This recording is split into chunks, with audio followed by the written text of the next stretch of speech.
Titi gori gazili ala kai kumi go to tolo tolo. Nana kumi go to tolo murto nai polo murto de polo. Ane samote kai le bolo bolte dolai. Beno ni samote kai le bolo. वो अपने सपने और seize प्यार से जीना वो जीना जो कुदरत के साथ में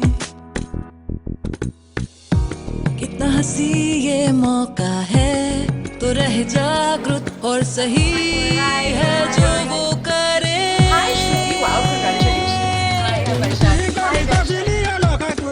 हम खड़े हो जिंदगी के साथ सब एक साथ सब एक साथ. So good evening, Goa, and one more time, it's a rainy day. I think it's got something to do with the Prabha Khaitan Foundation. Each time we have an event, it pours. So I like to look at it in a nice way, that it's kind of blessings. You know, they say when it rains for an occasion, it's probably good blessings, and I can see that because all of you are here. You brave the rain and the weather and come here. I'm Vaishali Joshi, the Ehsas Woman for Goa. When we associate with the Prabha Khaitan Foundation and we are the volunteers for the foundation, we are known as the Ehsas Women.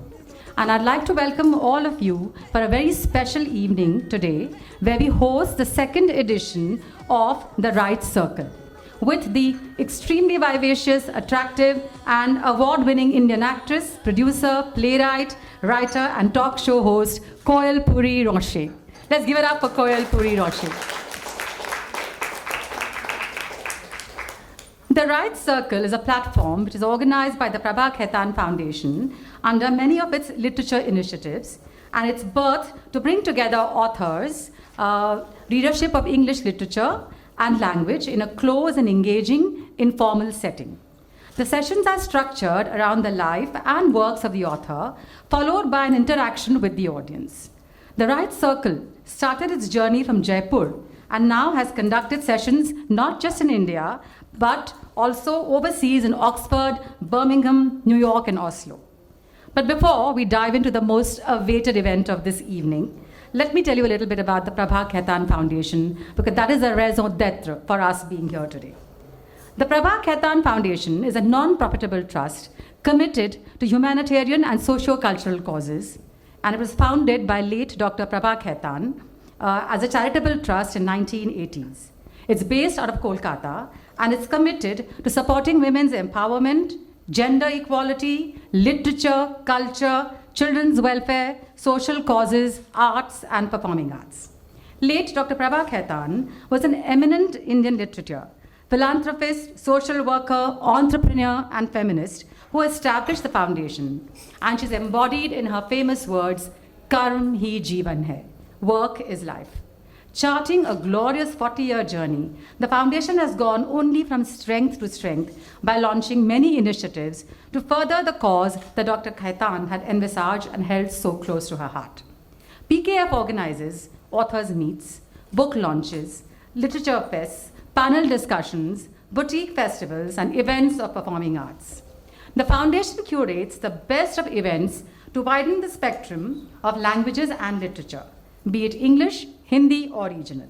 Authors and artists connect with their niche audience to diversified events like Kalam. We had that when we had Shri Prem Prakash ji. Sorry, that was Kitab, not Kalam, that was Kitab. Then we have Kitab, then we have Ek Mulaqat, then we have Tetati, Akhar, Loves, Surar Saz, Muskan, Rahat, Karuna, and so on. All of these form its ingenious pillars. Today's event is in collaboration with Siddharth the Goa and our media partner Lokmat. Do we have anybody here from Lokmat? Has anybody come from Lokmat? Okay. And our media partner Lokmat, and of course the support of all the Ehsas women. So before, of course, I don't think Koel Purie really needs an introduction, but let me just tell you a little bit about her. She made her debut with Rahul Bose's directorial venture, Everybody Says I'm Fine. in 2001 and later featured in Road to Ladakh, starring with Irfan Khan. She trained at the Royal Academy of Dramatic Art, London. Since then, she has worked on 20 films in India, the United Kingdom, and Canada. She played Desdemona at the Leicester Haymarket. She has also acted in the theatre production of A Taste for Mangoes, an adaptation of William Dalrymple's White Mughals. She has written for many publications such as Cosmopolitan, DNA, Harper's Bazaar, and India Today. When she lived in Tokyo, she's a lady who's lived across the world, I might tell you that. When she lived in Tokyo, Koel was appointed the tourism mascot by the Japanese government, and she shot several videos to promote tourism in Japan. Koel now lives in Paris and has started her own production company to make films, digital and video content for various platforms. Of course, we also know her very well as the host of the talk show On the Couch with Koel. Of course, today we have her on the couch with Shruti, and the roles are going to be reversed. Love it. And this show featured on headlines today, where she interviewed many presidents, actors, and a lot of other eminent people. She has hosted various TV shows from The Great Escape for Star Plus to Aaj Ki Nari for DD Metro. Later, she will be seen in Zoya Akhtar's film, The Archies. I'm sure we are all awaiting the release of that film very, very eagerly. So today we are here in conversation with her. She's written a book, Clearly Invisible in Paris. I will not talk any more about that because I'm going to leave that to our SAS woman, Shruti, who will be doing the honors. So now let me open the stage and let me invite Koel and Shruti on the couch. Thank you so much for all of you to join us today in spite of the yellow alert and the pouring rain. And we are very, very excited to start with the conversation. And I'm super stoked to be on the couch with Koel. Yes. I'm very happy to be here. Hi! Yay! I have a friend there too. I'm very happy to be here. Thank you for having me here. And I'm super happy that I don't have to do that much homework as you've had to do, because normally it was always the other way around. So I can sit back and just talk, what I love to do anyway. I hope I can make you as uncomfortable as you have done to all your hosts, a lot of times. Actually, au contraire. Au contraire. The reason that they talked about all the things that they did is because they were super comfortable. They didn't realize how comfortable they had become, and they were going blah, blah, blah, blah, blah. So au contraire. No, yes, it was I'm not sure, uncomfortable. Sure. Because if those interviews was played today, I'm sure there would be censorship and rage about some of them that I. There wasn't a single interview that I did that I didn't have phone calls afterwards saying, please, can you remove this? Can you, even back then, right? Can you remove that? Can you not remove that? And I was like, you said it, I captured it, too late, too bad. Okay. So let's begin. So what did you aspire to be as an adult when you were growing up? Do you know, I have an 11-year-old now. And like, if I'm going to look at her as a mother and say, what are you aspiring to be? It changes every day. Correct. I mean, today she wants to be a dog walker, tomorrow she wants to be a vet, then a champion horse rider, and I just want to be a swimming, girl, not even and so who knows what you want to be at that point. But all I know is that I was a middle child, and any middle children here, they will understand attention seeking is kind of, the definition of being a middle child, because obviously we're the deprived ones. And so as part of that, I think I was, as far back as I can remember, a storyteller. So if something as simple as I missed my bus or something like that happened, it would be a whole story of, oh, you don't understand, a car came by and there was a bad guy in it and he splashed water on me, and then it would just become this whole, so I was permanently a storyteller. So apart from the fact that, what did I aspire for? Attention. What could I do? I could tell stories. Lo and behold, I'm here. I'm sure you've done fairly well, like with all that you've achieved. You've played so many roles and you've portrayed stories in different mediums, not just as actor, but as a writer, and now you coming into like storytelling with your books. So I hope there are more coming up, because we have such rave reviews about the book at the moment. So, coming to the next question, like you said, you were the middle child, and your father started the India Today group, and then 3 years later, you were born. So, talking about the father and daughter bond, like, you know, he must have been very busy. So, how was your bond with your father, and how did you, like, you know, how did it influence you while you were growing up? I had a very happy childhood. A very secure, happy childhood. We always took many holidays. We just used to get in the car, neighborhood kids, cousins, everyone, a big fat Ambi car back in the day, and just drive up to Missouri or Nainital, or you know, just we were that kind of very easy family. On the outside, maybe we looked more privileged than we ever felt. You know, we were just very easygoing family. The bonds were very easy. It was always my parents who were the go-to parents for if you got into trouble. It was them that they would talk to.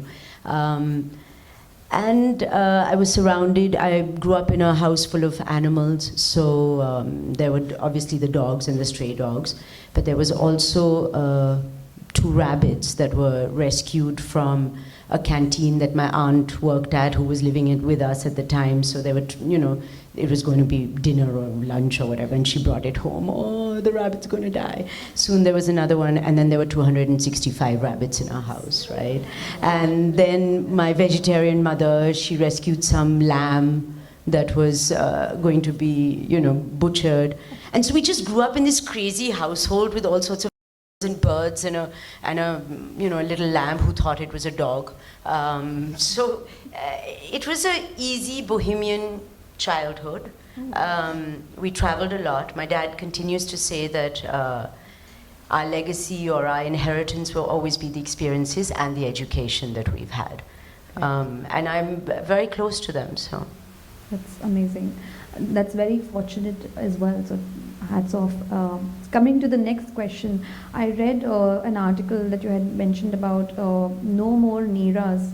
It was one of your articles in one of the magazines, and that is also one of the character in your book, The Clearly Invisible And Hand. she's also the aunt who was living with us who rescued the rabbit. Yes. Funnily enough, none of them are connected though. Yes. So that's what I want. So I'm sure that, you know, our experience as a child and as we grow up and what we feel has a lot to do with what we write and everything. So how would you connect these two? The writing and the experiences, or? The writing and the experience, and also the article No More Neeras, because like you said, she's also somewhat similar to the No, character the in No your More book. Neeras was just a play on words, because Neera, the aunt who lived with us, was quite a, you know, spectacular character. She was Ghungru Queen. Can you imagine back in the day? If anyone knows Delhi, they'll understand the connotation of that. And she used to wear these super tight jeans, and we were like, you know, young nieces who were so infatuated by skinny jeans and glitter makeup and flicked Zeenat Aman style hairstyle and all that. And she would lie on the bed and she'd be like, zip up my jean as tight as you can, and all this kind of thing. And she would come back late at night from either the disco or the job that she had, and take buses and things. And this was at a time that I just had my daughter, and another horrific incident had taken place in Delhi, and I can't remember exactly what it was in reference to. And I wrote an article about this, of saying we can no longer live in Delhi and have a character like Neera, who was so free. And this is, we're talking in the 80s, in the 90s, and she used to walk around in her tiny little, you know, in her skinny jeans and be herself, and this working woman, and going to a disco and all this kind of thing. And now I don't even, I don't live in India, but if I did live in Delhi, I have a young daughter, I wouldn't leave her in the park without my eyes glued to her. And that was what that article was about. And that was so it is about this person, but she was a metaphor for the kind of woman or the kind of childhood we grew up with, where we were free, where, you know, and the kind of childhood my daughter, if she lived in India, would never have. So that was that had no connection to the Neera in the book. And how, it's just the name.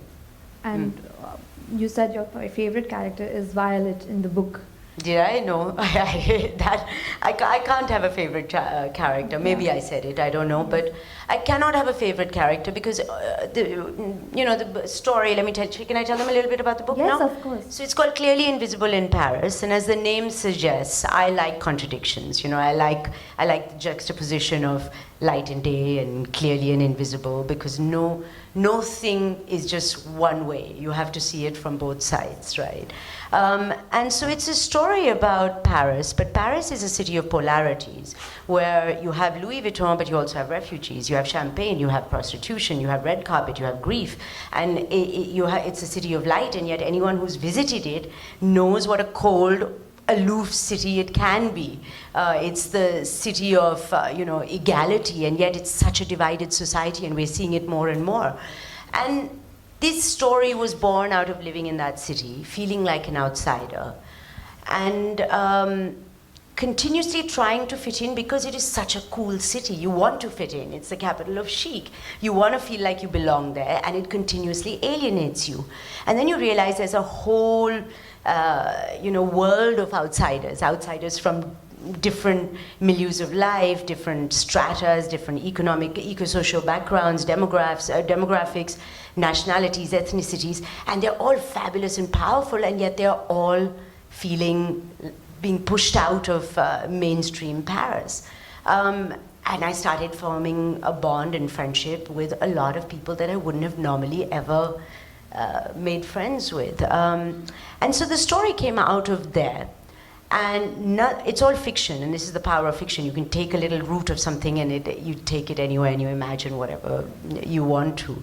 And so it's a story of friendships, of how the oddest friendships and that nourish us, that replenish us, can come from anywhere at any moment in life, and they see us through. They see us through much more than your family sees you through, much more than your work sees you through. It's really the friends.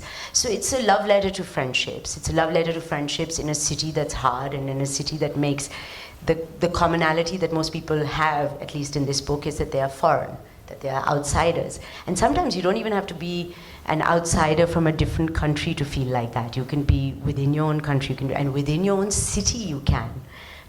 We were just yesterday at the Delhi book launch for my book, and it was a very luxurious, wonderfully fashionable event at the DLF Chanakya.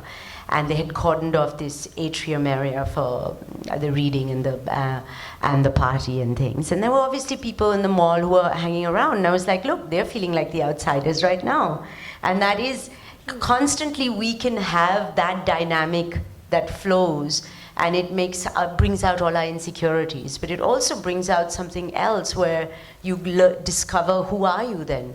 If I don't belong there, well, who am I? And through my own experiences in Paris, this is the story of those women imagined, a lot of it peppered with me. So, even the smallest characters have bits of me, bits of people I know, bits of people that I have read. So I don't have a favorite character, coming back to your question. I love them all. And when you read the book, the feedback that I'm getting a lot of is that you feel like you're living the characters, So that for me is like, yeah, I gave birth to all of them.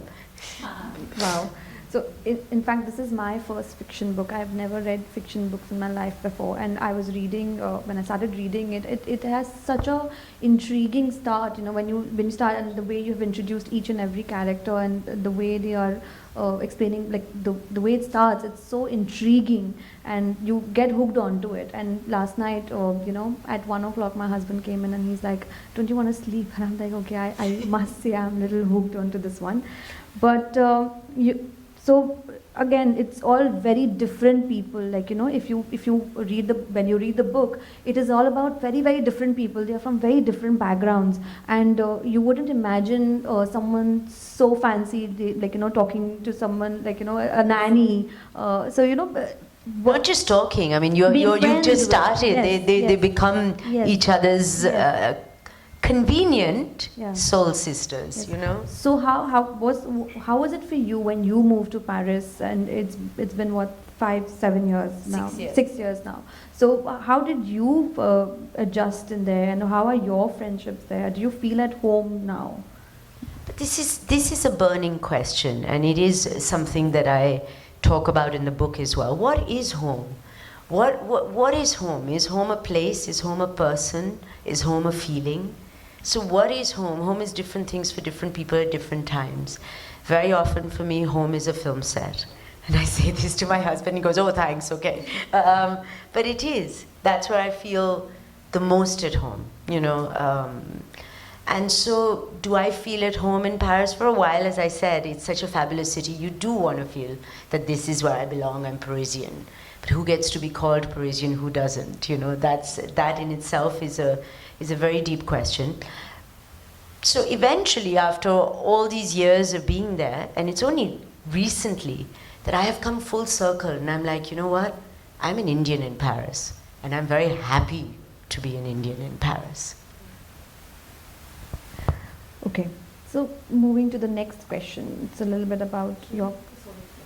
A little more closer. Okay. Coming to the next question, it's about your challenges and your achievements. You have achieved a lot, and we would like to know that what have been some of the most significant challenges that you have faced in your career, and how did you overcome them?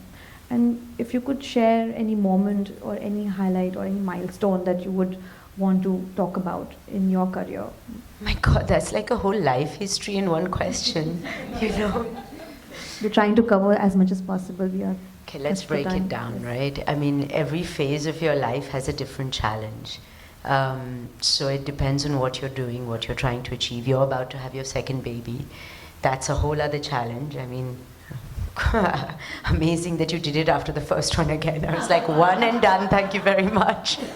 My in-laws And I sitting- know people here who feel the same way. One and done, thank you. I love my child, but she's enough. So well done that you're having a second one. I'm sure that that phase brings a whole other, you know, set of challenges with it. At the moment, what is my greatest challenge? I would say, you know, there's book tours which are great and fabulous and all those things, but they're not as glamorous as film tours or TV tours. It's a lot of work. It's a lot of showing up. It's a lot of sounding like a parrot, saying pretty much similar things. Because, you know, first you're like, oh, I don't want to keep repeating myself. But that's what you want to say, and that's your story, and, you know, people, that's what people are there to hear.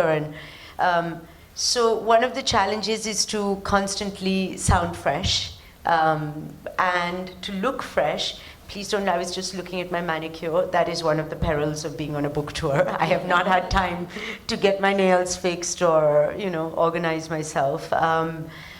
And as being a mother and wearing many hats, one of the most useless emotions, but the biggest challenge that most of us women have is guilt. And so, you know, continuously in our lives, we are just juggling, like, okay, so I'm so happy my book is doing well. I've got these amazing launches. I had a superb launch in Bombay with Suhana Khan. I had a great one in Delhi yesterday. I'm flying on top of the world, but a part of me is like, oh, my daughter is really acting up because I'm not around, and I am around. I'm physically there, but I'm not mentally present. My husband's been trailing me for the last, you know, few weeks, and this is because this is the French holidays, so they've come to join me for this tour. So there's that mama guilt, and then there's the wife guilt, and then there's guilt of, but I'm not doing enough for X, Y, and Z project that I have because my play is coming back to India after 20 days, and I haven't got all the funding in place and everything and blah, blah, blah. So there's constantly, you do something and something gives. And I wonder, I see men in the audience, but I wonder if this is a domain, or this is a struggle felt more strongly, more intensely by us women. And I'm sorry to say, I think it is. I think it really is. We're just wired differently, that we want to do it all. So I think now, at this phase in my life, juggling and, you know, balancing, and none of us, we say we're kind of trying to balance, but we just get through every day you just get through, right? You just do the best you can, and something's going to give. So I would say that would be my biggest challenge at this moment. Very well put up. And I also believe that we're just subconsciously wired because we've seen our mothers and grannies and like unheard stories around doing that. So we just feel that we need to do it all. But I'm glad what you're doing because you're such an inspiration, I must say. So coming to the next question about your talk show On the Couch with Koel, which ran for 8 years, and then and I was watching it yesterday before, like to prep up for the interview. Reading my book and watching my show, and wow, Yes. well done. Okay. 2 days we had heads up of 2 days, like literally prepare for this interview. So coming to that, and in the last finale show, you were pregnant in that episode. I did watch that, and you have a very unique hosting style. To be honest, like I'm super privileged to be sitting next to you and hosting the show with you, because you've hosted from Parvez Musharraf to Amitabh Bachchan, you name it, you've done all the, and I mean Baba James Ramdev, Cameron. yes. So everyone on the list that one person can possibly have, you've done it. So and it said, it is everyone say, even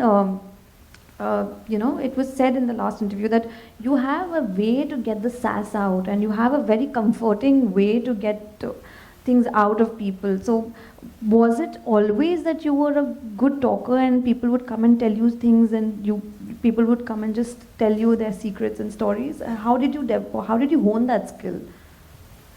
I really don't know, but people overshare a lot with me. Like, obviously friends, but sometimes people I don't even know are coming and telling me, what happened, my wife's having an affair, and blah, blah, blah. And I'm like, this is a school breakfast lunch, and I don't even, a school breakfast meeting, and I don't even know your first name, so I know you as Blanche's father, right? And I don't need to know this, right? So, and I don't even speak French, but I think you're telling me this. And so, this does happen often with me, that people do come and talk to me, and I think, so I've thought about it, because obviously being a host, you think about what are my skills, what are my deficiencies, what are my advantages, and you work at, you kind of work your interviews around that. And so I've thought about it, and I think I'm very comfortable in my own skin. Sometimes I'm not, and when I'm not, I feel it, I'm uncomfortable, I make the other person uncomfortable, and it doesn't. We all have our insecurities. But on my show, especially sitting on that red fur couch and stuff, I was me. And the minute I was me, it allowed people to be them. I think when you are completely yourself, and you're just being, literally, you're just being, it gives room for people to also just be. And I noticed this difference very clearly. This was when I was wanting to be a young Bollywood actress in Mumbai, and I was doing all these crossover films, because that's what, was coming my way and things. And there was a very clear divide between what was mainstream cinema and what was crossover films, and all I wanted to do was crossover, because who wants to do films that no one's watching? Yeah, great awards, la la la. You go to all the festivals, but 3 people have seen it, right? So I just wanted to do running around trees and have my own dream sequence and all the rest of it. Yeah, little did I know. But when I was doing that, and when I was doing the rounds of meeting the people, and I had auditions and all those kind of things, I was so like a watered down version of me, this very high pitched, eyelash bashing, people pleasing Koel, and people were dismissive of me, and I think that is it, that the minute you dilute yourself, how is anyone even seeing what you are? And the minute the roles reversed, and I was on the couch, and this was just supposed to be an interim show for filling up the, being a jobbing actor of the roles that I was getting, and, nothing to do, so let's do this. The last thing I wanted to do was interview people. I wanted to be interviewed, right? And so, but I was doing this, but I was so myself, because it was like, okay, this is a filler of my time, that the same people, the Karan Johars and the Sanjay Dutts and whatever of the world that I was interacting with in parties in this way, suddenly became my friends. You know, they were, because I was me. It wasn't that they had changed, just this pool of chemistry had become different because I was putting in something different into it. And I think that has been my learning, that why am I able to do what I do? Why do people talk to me? Why am I able to tell stories? Because even this book is a result of sometimes random, brilliant, beautiful, strong, ambitious women coming and telling me their insecurities, their anxieties, their scariest, stories. And it's because I'm me and I listen. Right now I'm not listening at all, I'm just going on talking, but okay. We all are here to listen to you today, so we would love to go on. So again, the book talks about clearly invisible, and also about the opposites and the friendships which are so opposite. One thing that struck me when I was reading about you was, your husband is Mr. Lauren is, I hope I pronunciated the name right. Yeah, is a French aerospace engineer. And you have a very different background, and I must say she's very highly educated, but it's very different backgrounds that you both share. So would you like to share a little about how you both met and what clicked? Absolutely not. I am the attention seeker. I am the public persona. My family, I mean, literally, I'm born into a family that values privacy above everything else, right? Gosh, what a dilemma for me, because the only thing I want is cameras on me the whole time. And so I've come from a family like that, and I've married a person who's exactly like that as well, who just does not want to be in the public eye. So that question, I will say pass. Okay. I would move on to the next one. So there is a rumor that you always carry a bikini in your purse. So how and when did that start?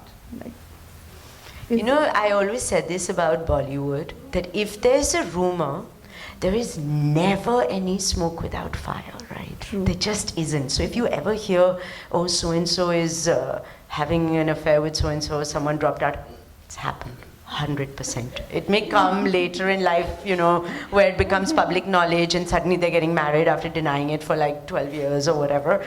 It's happened. So yes, even now, even though I'm here for less than 12 hours, 24 hours, whatever it is, I do have a bikini in my little bag, always. And why did it happen? Because you got to be prepared. If you have a bikini, you can do anything. So what must have started this, thing that, okay, I need to keep this? I'm sure we all have big purses here with all the women around, and I'm sure none of them must be carrying one. So I just want to know what did spark that desire to keep one in the purse? So this is the interesting thing. I'm in Goa, and Goa is my happy place. It's been my happy place for many, many, many, first as a family, we used to come here before Goa was trendy and all those kind of things, and Anjuna was still considered so remote. I mean, forget anything else. We used to come here then. Then I've come here as in between my films, because actors have the greatest life. Like when you're young in Bombay and you're single and you don't have a family and you're living away from your family as well. It's amazing because you have like these intense 2-3 months of preparation and shooting and stuff, and then you have a clear 2.5, 3 weeks break, where you don't have to do anything, right? You don't even have to, it's just, so we used to literally get onto planes and just 50 rupees by Go Air or something, you had to pay literally the tax, they were doing some promotions, and I was in Goa the whole time, just hanging about. And Goa, all you literally need is a bikini and chappals, right? You don't need anything else. So that's where the story is. Goa makes me feel happy. If I can't be in Goa, at least I can have a bikini in my bag to remind me that I'll be in Goa. And if you women don't have a bikini in your bag, you're doing something wrong, okay?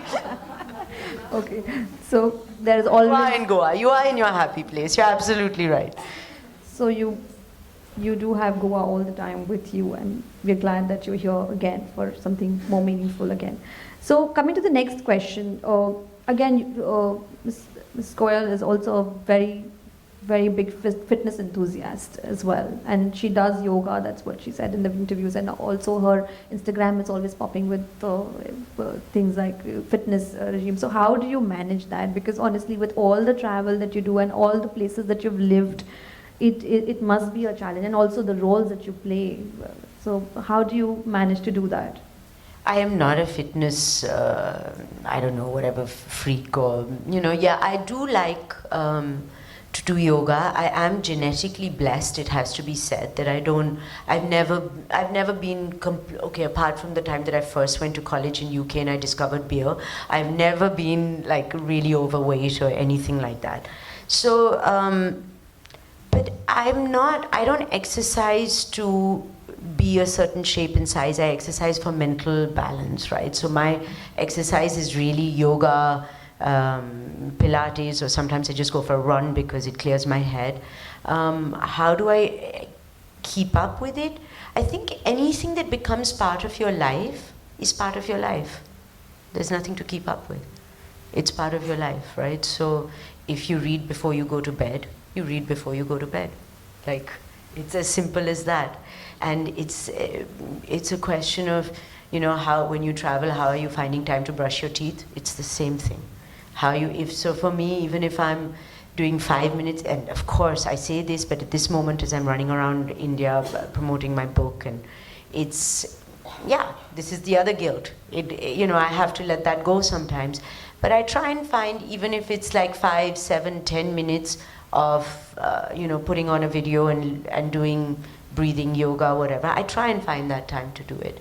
Because I know the difference it makes me feel like. Not how it makes me look, but what it makes me feel like. Great. So coming to the next question, again, it's a little about your childhood, okay? Growing up in a family with such a strong media background, how did it influence your perspective in storytelling?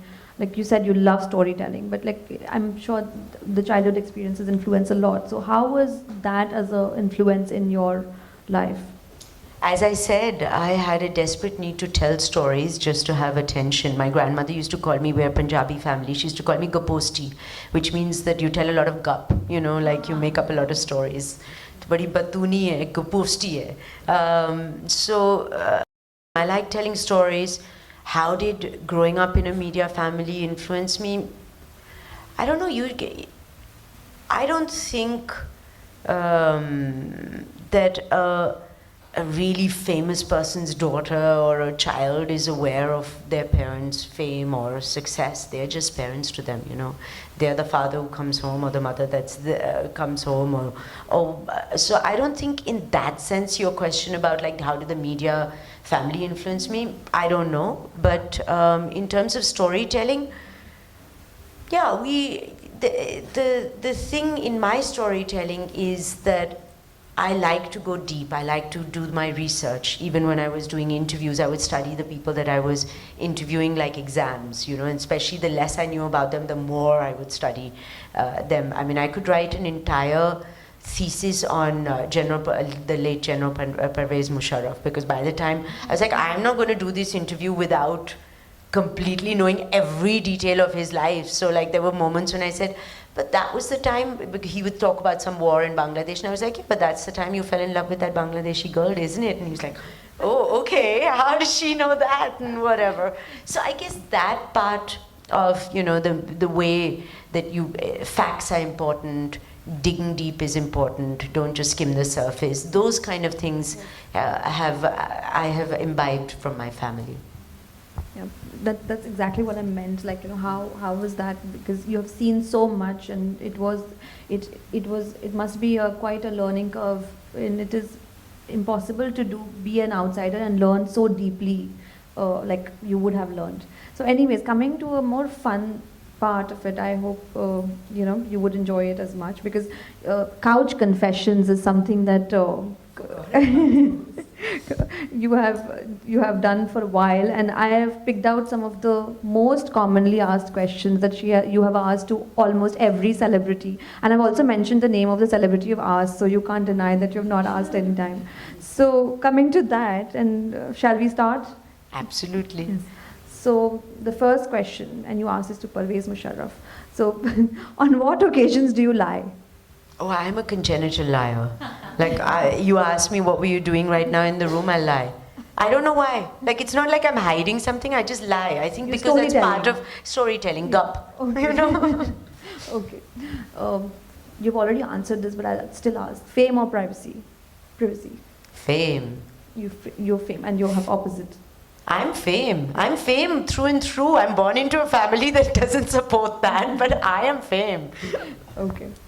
Have you been mistaken for another celebrity? Just last night, like a woman came to me after my whole launch and stuff, and we were so exhausted sitting and having something to eat just with my friends after it and things. And she goes, I know. Where are you? I know. No, you're not that person. Oh, okay. And who was that person? Who knows? Who cares? I was like, no, I'm not that person. Okay. Okay.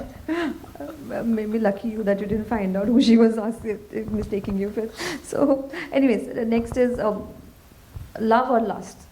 Most commonly asked by every celebrity.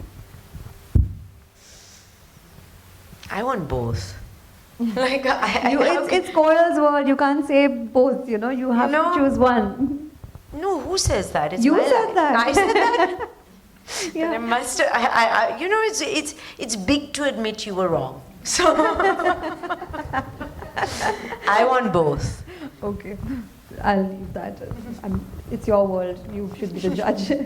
Okay, next one. What would you tell your 16-year-old self now? Be yourself. Actually, 16, I was very much myself. I would tell my, how old was I? Like, I was, in fact, an older young actress. I was 27, 28, something like that, where I was trying to fit into Bollywood, being the outsider, blah, blah. I would tell myself, be yourself. You were cool at 16, Koel. You're cool at now. Not giving my age away. You're cool now. You were cool at 16. What happened in between? Be yourself. Okay. Are you a charmer or charmed? Charmer. Charmer. Okay. You quite are. I'm sure everybody would agree. Yes. So, what is your favorite dialogue that you have ever spoken or heard? It's a line actually from my book. I probably will misquote it, so I'll just paraphrase it. But it says, home is nothing but two strong arms holding you when you're down. Very, very true. I read that. I saw that in the interview, and it was like, it was so true, because I'm sure many of us that we're sitting here also do not belong from Goa, but we are here. And what you just said is true. Wherever you are from, you can be from anywhere. You can still feel alien in a city that you have been born if you don't have those two arms holding, one arm holding you properly, like, giving you that feeling. Yes. So the next one is talent or luck?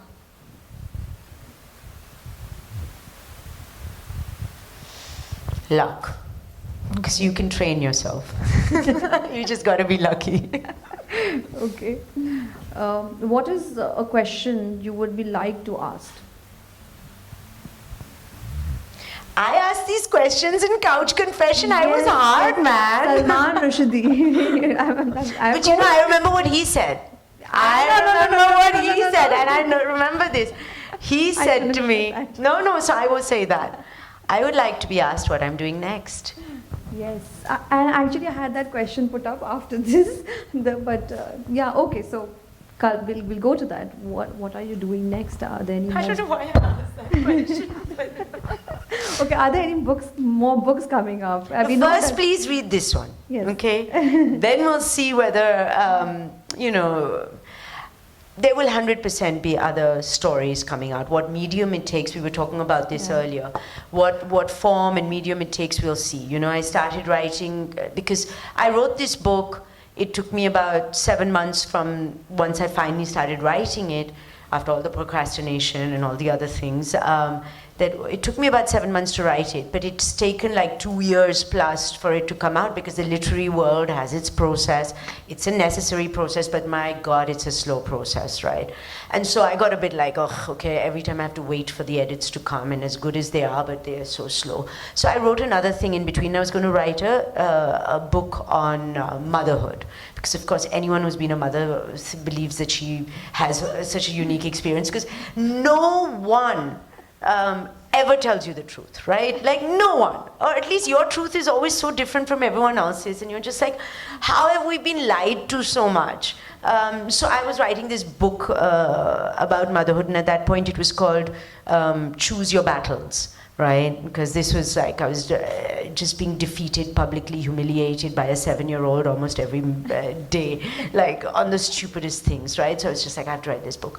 But once I started writing it, it started taking the shape of a play, because it had a quality of a monologue, like a mother's stream of consciousness, you know, where there are 100 things and there's a post-it and suddenly you interrupt yourself. Oh, I didn't send that message. Usko kaun pick up kar raha hai? Acha, oh yeah, I didn't, what's for dinner? I got to do this, and what about my job? And there are 100 things going on in your mind at the same time as you're doing whatever it is that you're doing as a mother, and I wanted that to come across. And when I started writing it, it started taking the shape of a play, because in a play, you're 1 minute having a conversation with your child, then you've got this inner voice, and then you're talking to God or the universe, and then you're somewhere else in, you know, putting on post-its on the board and things. And so the medium became a play, and now I have a play. Mummy's dead. Mummy's dead, long live Mummy. Long live Mummy. And as the name suggests, it talks about the relentless nature of parenting. And it works both ways, because it's not just for parents, but it's also for, you know, the kids, like just to see what the other side looks like. And maybe never do it, I don't know. So it's a play, and it's again got 4 women in it, and it's actually coming to India. After 20 days I'm coming back with the play from Paris, and I wrote this, we put it on in Paris. It was an English play in Paris, a huge success, 3 sold-out shows.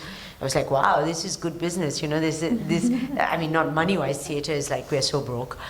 So any philanthropist out there, please. I'm still going around trying to make the play, where, you know, creative people, I don't know how many creative people here, but creative people, we're always putting the cart before the horse, right? I'm coming to India, I don't know how, I'm bringing my actors to India, we have no money for the tickets, you know, but we're coming, you know, so this is what is happening. And so I have Mummy's Dead, Long Live Mummy, coming. We booked our shows in Bombay, in Delhi, at Prithvi, and then another city, and then another city.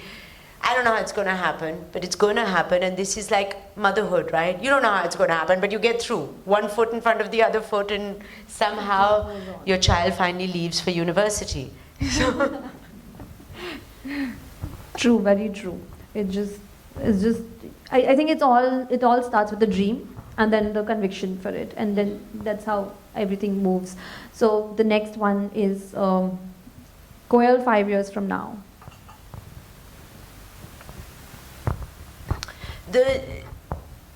In the last, the PK Foundation Writers, Authors Afternoon or Evening, whatever it was, that I did in Calcutta just last week, she introduced me. She was a brilliant, Karishma Mehta. She introduced me and she said, you know, you were this and that. It was such a glorious introduction.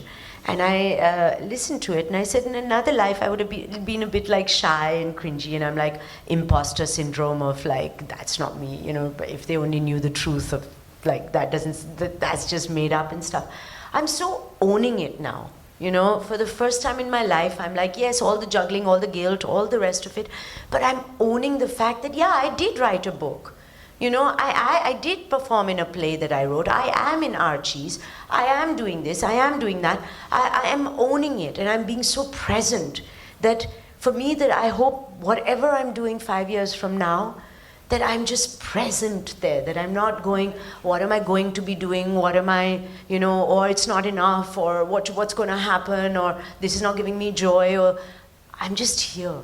And literally, I felt like she said all these things, and it was one of the first events of this whole book tour and things. And it's like, oh, yeah, I am that person. That is cool. And it was the kind of thing that, especially us women, I feel we are sometimes our worst critics and our, not enemies, but just we don't see our own achievements. Like we're always kind of beating ourselves down of there is more to do and there's more to go. And I don't mean to say let's be complacent, because as women we will not be complacent, right? We just won't.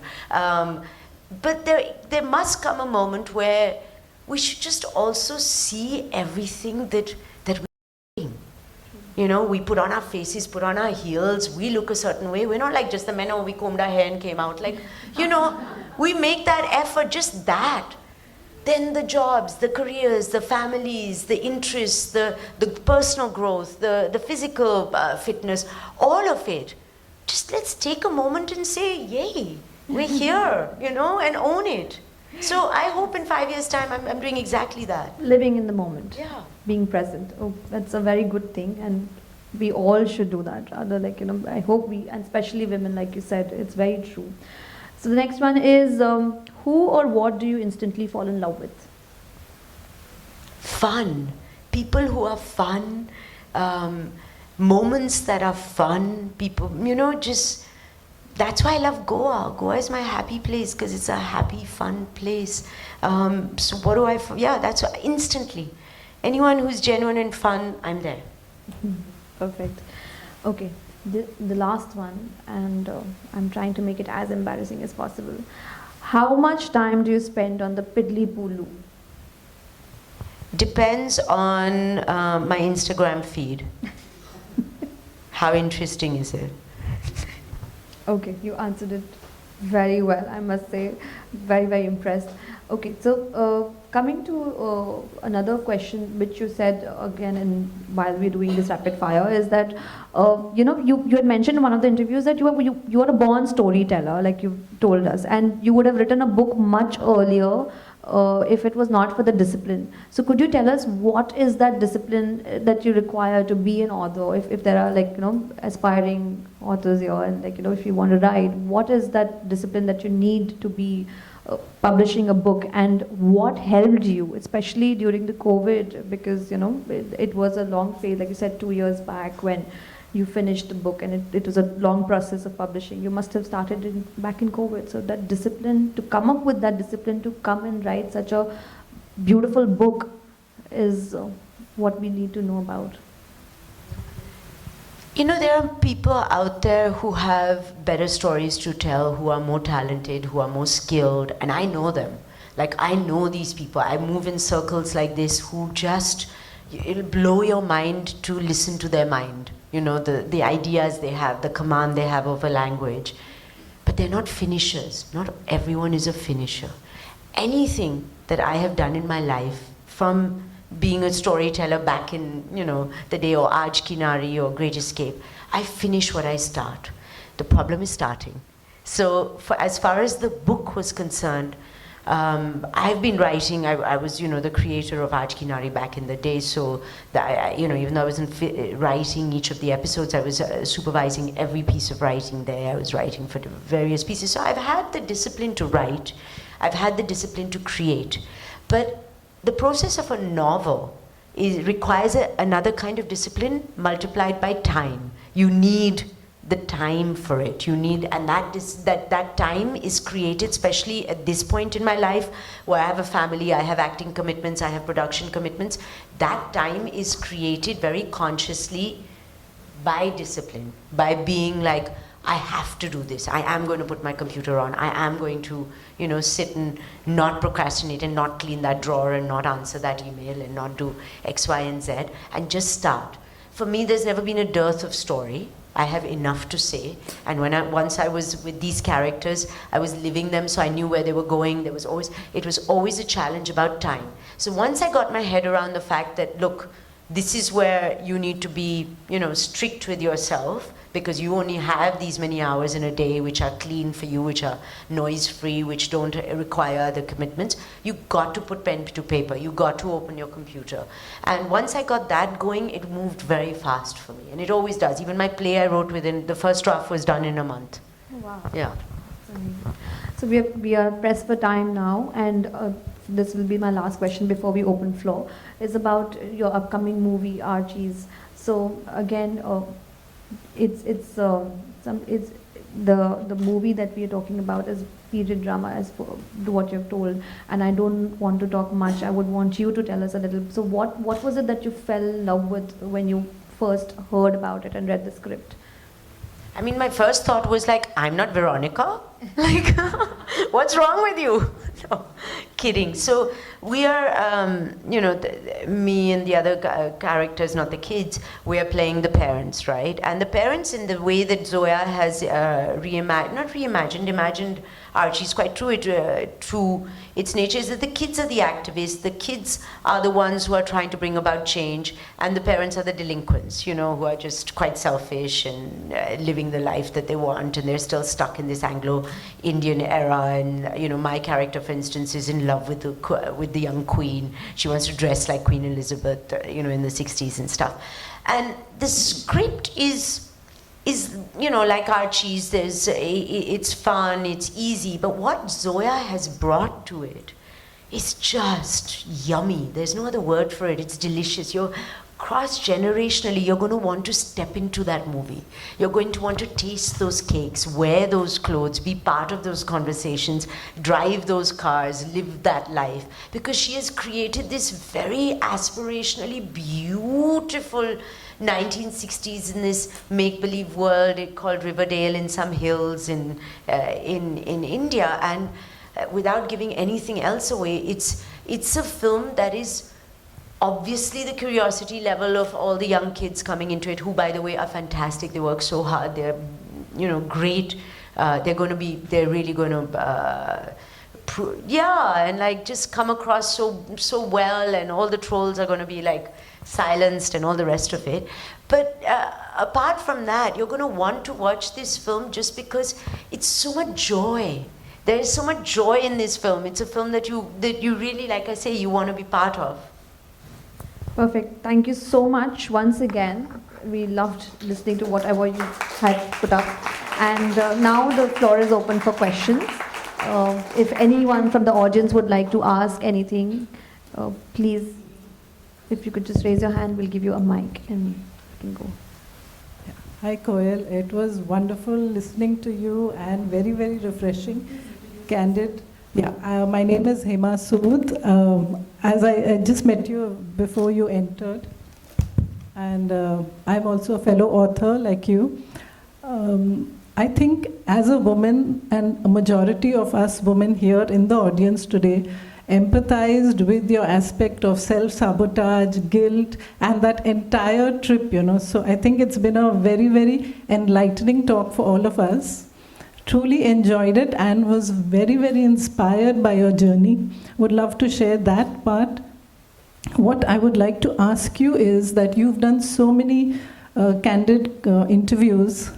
Can you just elucidate on any one which stood out, something eventful, something very witty, or something you remember and would like to reveal to us? I mean, there are many. You know, I was lucky enough to interview such amazingly fun, interesting people, from someone like Baba Ramdev to Salman Rushdie, right? So, like, I've done all kinds, and a lot of the times I would do interviews to provoke, you know, get away with being the, oh, I'm the ditzy damsel, but literally I was provoking.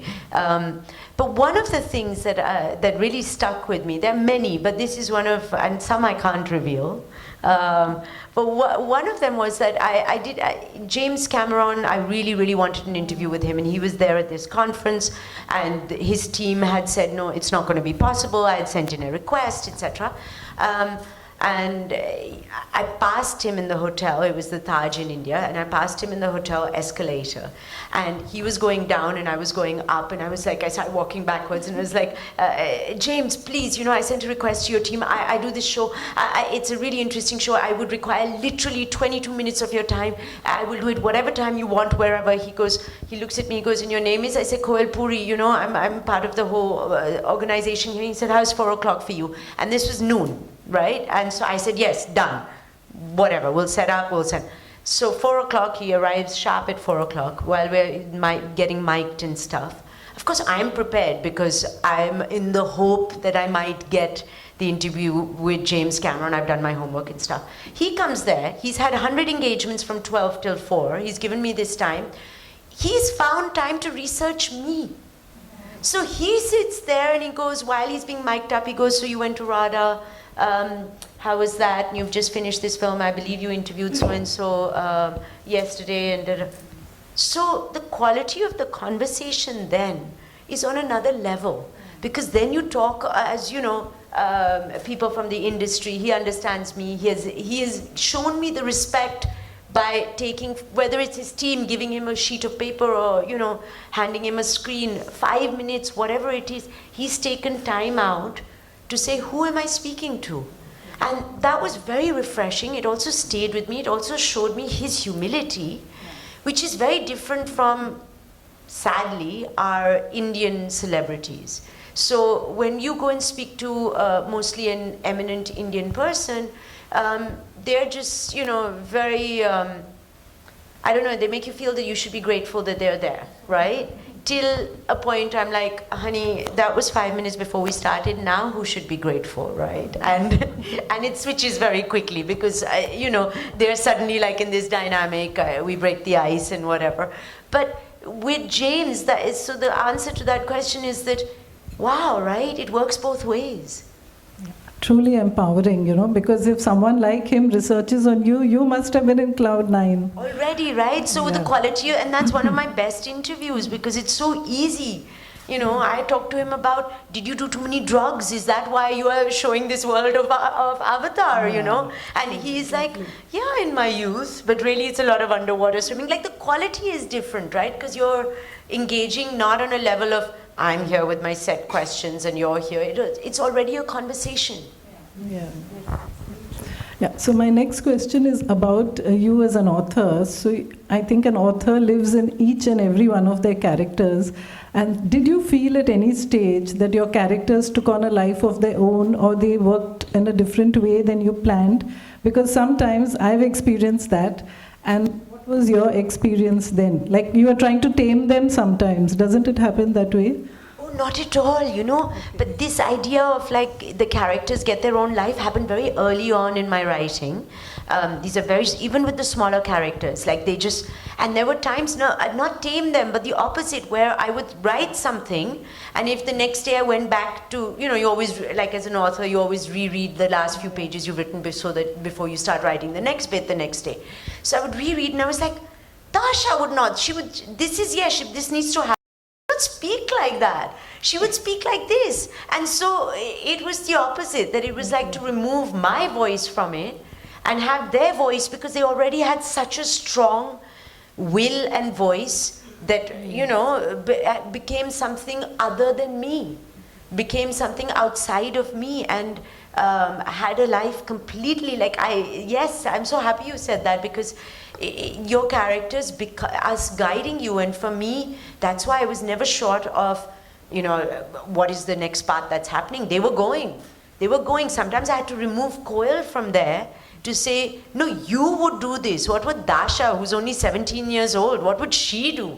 She wouldn't care if that's dirty or not dirty or who she's sharing a bed with. You as this 40-year-old are sitting there going, ew, you know? Like simple things like that, right? Like little things, little nuances. So yeah, I love when the characters are becoming, they are them. Very true. Thank you so much. It was wonderful. Thank you. Hi Koel, hi Shruti. It was fabulous to listen to you, and absolutely, like in our own personal journeys as women, professionals and mothers, and you know, like very important members of the families that we come from and the families that, you know, we now have and are nurturing. It was an absolute, very, very inspiring and motivating to listen to you. Yeah, very energizing as well. My name is Dipti. I'm an ophthalmologist and I work at the Government Medical College here as an assistant professor. My question to you, Koel, is you're a very capable individual. Okay? Has anybody found it hard to handle your capability? You know, people around you. Has it led to insecurities? Have you had to attenuate? And was that one of the challenges in your journey so far? Yes.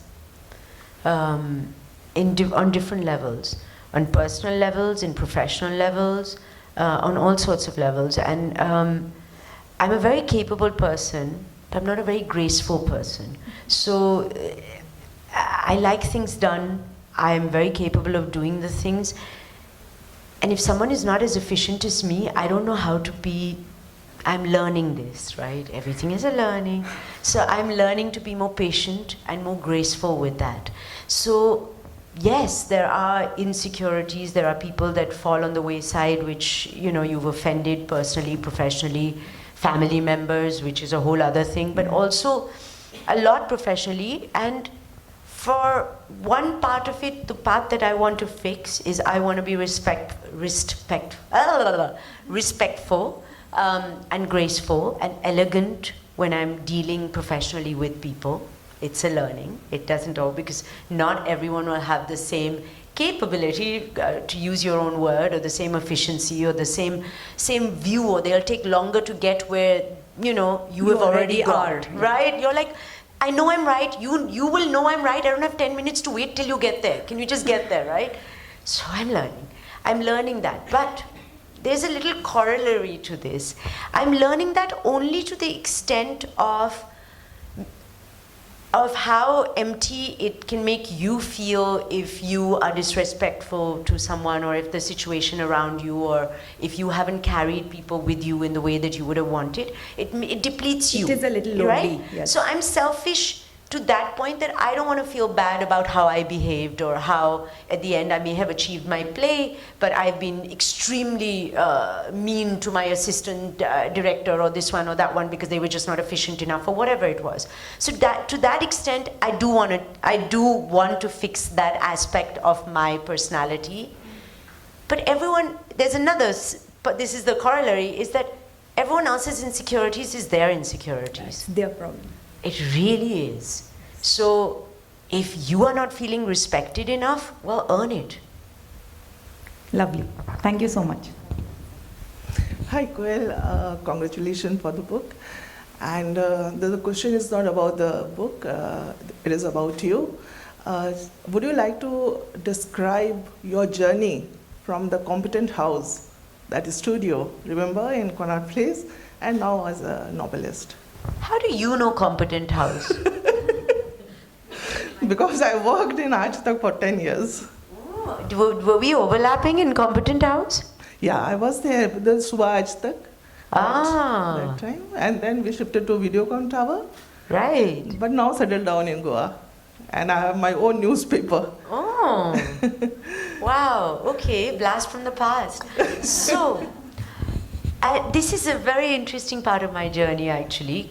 For those who don't know what Competent House is, Competent House was this tiny little makeshift, there's no other word for it, a makeshift studio, a new studio for Aaj Tak, which in those days was a 1-hour show on Doordarshan, because you didn't have other channels.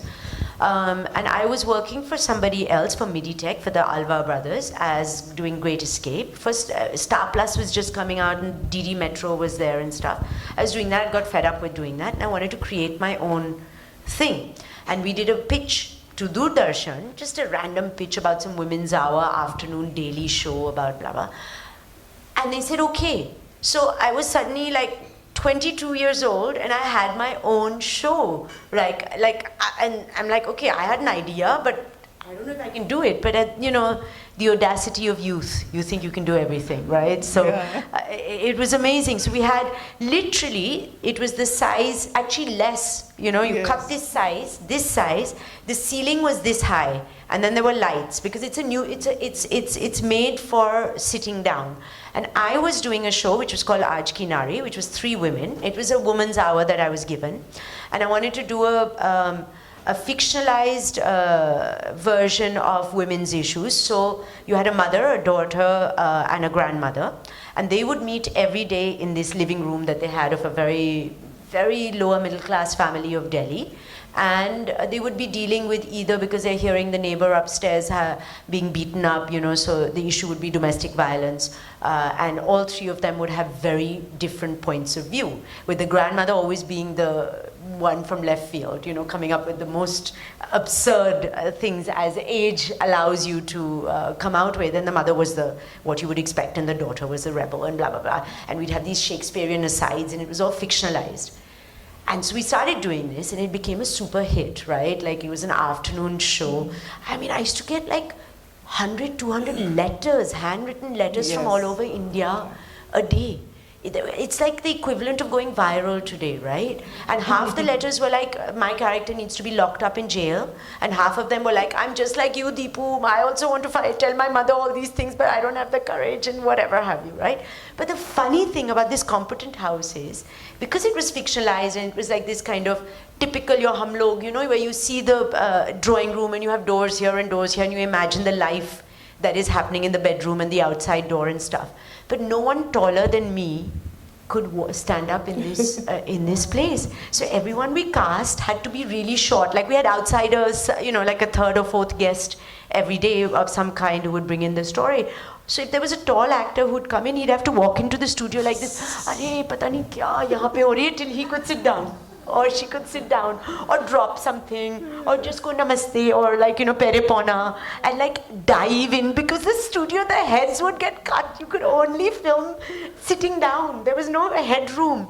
It was so funny, right? Yeah. It was like, but that was such training ground, because even with the Alva brothers, even at Competent House, you learned how to get the show on the road with 2 rupees, with all the challenges, with everything, but you had to get it on. You can't, and there were some days, I mean, where we've come from, where this is analog, right? We used to shoot on U-matic, which are these huge cameras. They're not even beta cameras, they're U-matic cameras. And the tape would come, you'd edit it analog, so you had to first do a paper edit and then, you know, patch it together. And there were days, the show was on at 2:30, you had to get the tape onto Doordarshan at least by 1:30, so someone could potentially watch it before it went on air, and it was not anything that, you know, dubious that was going on air, because it's Doordarshan, etc. So there were days that I remember driving with the tape in my hand, not even driving, sitting behind a motorcycle of the rider and going, "Jaldi chalao, jaldi chalao, jaldi chalao, 2 baje se pehle pahunchna hai, 2 baje se pehle." And the tape would go inside this dusty little video thing of, this is Doordarshan, right? Like the 300 million subscribers or followers back then, the only channel. And the tape would go in, and the chai is sitting there, and they're like, "Acha." And then the person my person who's watching the telecast is going, "There's no sound on it. Have we given an edit without sound?" And I'm like, "There's no sound on this tape." And no, there is sound, but the main control guy, he has lowered the sound because he's talking on the phone in Doordarshan. So I'm standing there and I'm going, "Sound upar karo." I mean, these are like ridiculous, but you know this, yes, right? Yes. That's why I have always say thanks to Aaj Tak. Because of that training, I have started my own newspaper in Goa. So that it was really all of television in those days. Sorry, I'm having a bit of a wardrobe malfunction. All those days in and Koel, there was the only one studio, and we have to shoot the anchoring of that Aaj Tak, Subh Aaj Tak, Raat Ka Aaj Tak. Everything in that Everything studio. in that And studio. so we used to, you know what time we used to shoot, because we were considered the poor cousins of all the news. So because we're an afternoon show, we used to shoot at 6 in the morning. Right, right. So I had to be there at 4. Yes. 4 in the morning, but you didn't care. Like, it was, you were 22 years old, those days. What is the name of your newspaper? That is Goa Samachar, ma'am. Full page cover story. It's a tabloid, like. about Yeah, that's invisible the in Paris. 100%. No, of course. That's the 100%. We have any questions, because we will get on with the book signing. Thank you once again. And before we wrap up, I must also tell you that, you know, before we met, and I got a message from Prabha Khaitan Foundation. Mrs. Apra messaged me and said that, "Could you send me a bio of yours with some 4-5 lines?" I was like, "Yeah, sure." She's like, "Mrs. Koel Purie wants it." And I was like, "Okay." So, you know, like you said, it's always nice to know that, you know, you are being respected, and, you know, she has learned every From the bit. best. Yes, Learn from the best. And it's you can meet the best, but learning from the best is something which is very important. So I'm really honored to have been on the other side with you on the couch. And thank you so much everybody. And handing it over to Vaishali now. I'd just like to say thank you so much, Shruti. Thank you, audience, for bearing with my verbosity and inviting us here. And if any of you are theatre lovers, talk to me afterwards. That was such With money. Such an amazingly wonderful evening. Like you said, you're all about fun. And that's what we've all had today. I don't think anybody will doubt that. I think everybody will concur with me that what we've had today is a lot of fun. I mean, we've got to know about you, about what you've done, about your book, about your various other commitments and various other things.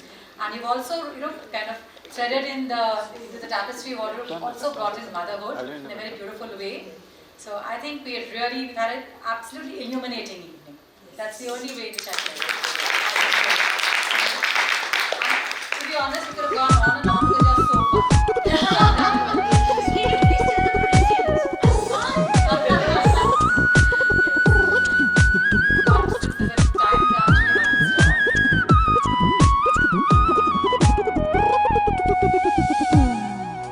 पीछे अब न देखना रात थी यहाँ और हो रहा है अब तो सवेरा. Well, we hope to see you again in all our forthcoming events. And, please do participate because we would love to bring lots of things for you. The Goa Foundation is a relatively new chapter. This is our third event today. And we hope to bring more diverse events in the future.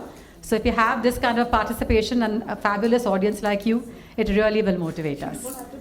Do take a complimentary copy of the book, which is going to be autographed by Koel, personally before you leave. Thank you so much, and you've been a lovely audience. Please drive safe, and see you next time. सबको चाहिए क्या कितना हंसी ये मौका है तो रहे जागरूक और सही है जो वो कर